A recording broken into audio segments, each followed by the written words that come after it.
Hi everyone. If you're someone who is using Photoshop on a regular basis, maybe for photography, maybe for photo editing, or maybe digital composite, or maybe creating some kind of digital art, so you can use this trick and you can save a ton of time. You just have to go into Photoshop. This is your workspace. Okay, let me set it to default workspace. So whenever you install Photoshop, the Photoshop comes in this kind of layout.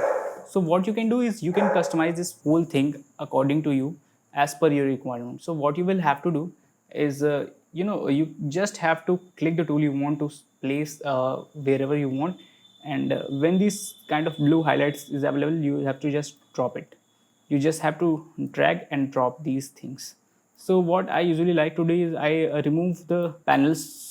I just remove those things, and I place those things wherever I feel like that I should have, or maybe you can also remove those things and you can customize it as you need. I need histograms. What I will have to do is go to Windows and find histogram. Yeah, there it is. And you just have to move it and drag it to the place wherever you want.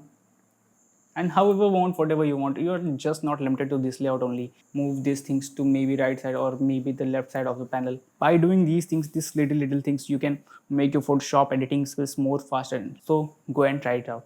Thanks for watching.